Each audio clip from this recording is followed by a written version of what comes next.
अस्सलाम वालेकुम। कैसे हैं शेख साहब? वालेकुम अस्सलाम वरहमतुल्लाहि वबरकातुह। खैरियत से हैं आप? ठीक हैं? हाँ, शुक्र मौला का अल्हम्दुलिल्लाहिल्लज़ी जअलना मिनल मुतमस्सिकीन बिविलायत अमीरुल मोमिनीन अली इब्न अबी तालिब अल्हम्दुलिल्लाह करमल्लाहु तआला वजहुल करीम।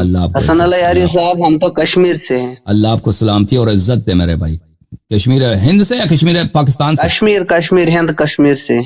इंडिया वाले कश्मीर से। अच्छा, अल्लाह आपको सलामती दे, अल्लाह आपको इज्जत। पिछले 2 हफ्ते से मैंने बहुत इंतजार किया तो टाइम नहीं आया। अब जाफर भाई ने कहा कि इंशाल्लाह आज जल्दी मुलाकात कराएंगे आपसे। आपका इसमें गिरामी क्या है? मेरा इसमें गिरामी महराज अहमद है। महराज भाई, आप शिया घराने में पैदा हुए? वो तो मेरी खुशकिस्मती नहीं थी।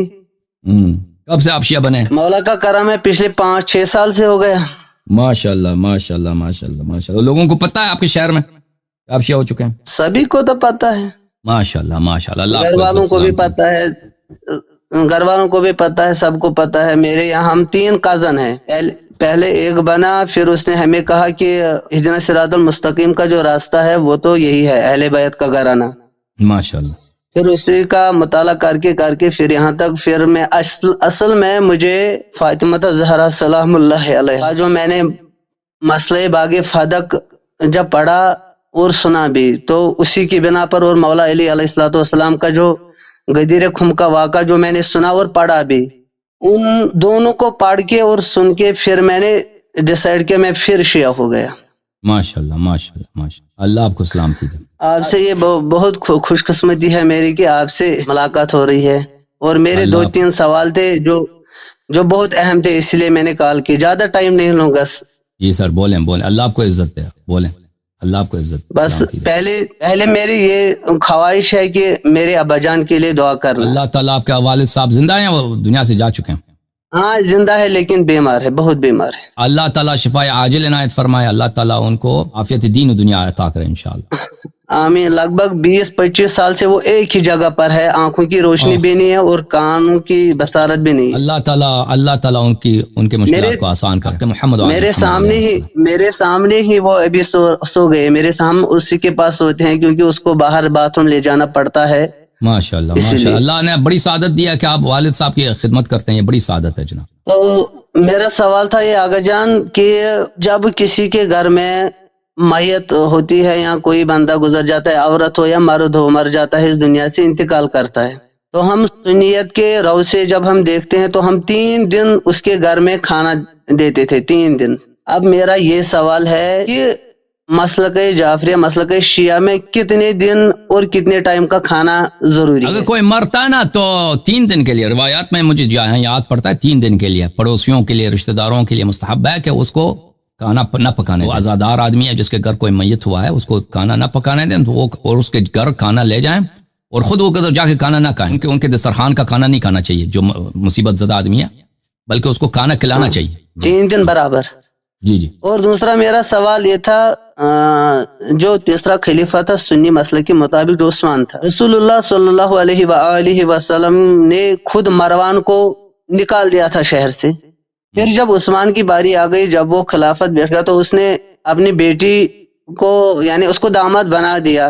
फिर जब उस्मान मर गया तो मैंने सुना, लेकिन पढ़ा नहीं अभी, मैंने सुना है कि उसका उस्मान का जो यानी जहाँ पर वो मदफन है वो ईसाइयों के कब्रिस्तान में हुआ, यहूदियों के कब्रिस्तान में, यहूदियों के कब्रिस्तान में हुआ। बाद में जब खिलाफत आ गई तो उन्होंने उसको माना मज़ारी बकिया के यानी उधर से डोरा डाला और उसको भी मज़ारी बकिया में डाल दिया। क्योंकि उस्मान का जब कत्ल हुआ था ना, तो उसकी कत्ल के उसके वक्त बगावत का वक्त था ना, तो उस्मान के मुखालिफिन का मदीने पे कब्जा था। और उस्मान के जो रिश्तेदार थे बनी उमैया, वो काफी कमजोर थे, यानी वो सब लोग उस्मान के मुखालिफ थे, सिर्फ उसके अपने कबीला के लोग तो उसके साथ थे। इन्होंने उस्मान को कत्ल किया, फिर उस्मान के जनाजे को इन्होंने उधर कूड़े, जहाँ पे कूड़े वगैरह होते वहां पे डाल दिया था। 3 दिन तो वहां रहा उस्मान का जनाजा। हाँ, उस्मान का जनाजा फिर वहां से उठा के रात की तारीकी में इसके रिश्तेदारों ने जाके इसको वहां पे हश औशब बोलते हैं, वहां पे वो बकी के साथ यहूदियों का कब्रिस्तान था, वहां पे दफन किया। फिर जब इनको दोबारा मुआविया की हुकूमत आ गई तो उन्होंने अब वो उधर यहूदियों के कब्रिस्तान में दफन हो चुका था, तो उन लोगों ने क्या किया कि बकी को वसी कर दिया,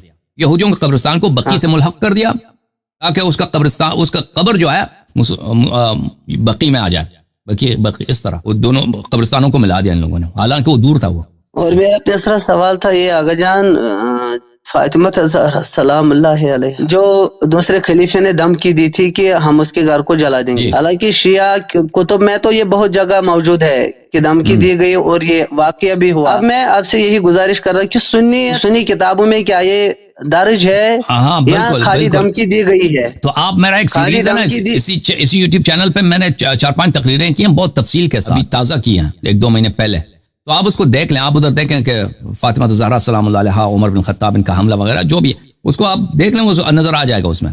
میں آپ سے معذرت خواہ ہوں، یہ سوال آپ مہربانی کر کے دیجیے کیونکہ میرے گھر والے بھی ادھر سن رہے ہیں، کیونکہ یہ سنی ہے، میں اکیلے شیعہ ہوں اس گھر میں۔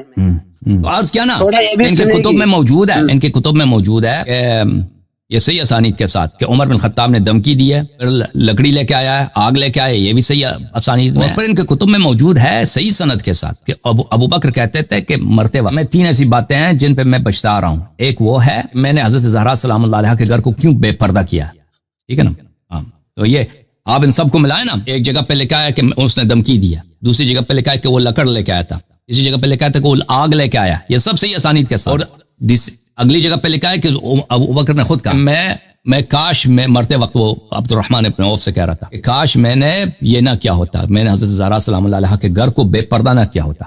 1 منٹ میں وہ عثمان والی روایت آپ کو دکھا دوں، عثمان والی روایت آپ نے جو عثمان کے متعلق پوچھا، یہ کتاب ہے عزیزو مجمع الزوائد ومنبع الفوائد الجزء التاسع، آپ چھپی ہے سنہ 1994 میں، اس کتاب میں صفحہ نمبر 112 میں آپ کو لے کے چلتے ہیں، صفحہ نمبر 112 یہ ہے، صفحہ نمبر 112 اس میں حدیث جو ہے یہ ہے 14,558، حدیث نمبر 14,558 یہ والی حدیث ہے، یہ والی حدیث انس سے روایت ہے، اس کے نقل کرنے کے بعد بھلے ورجالہ ثقات، اس کے رجال ثقات ہیں۔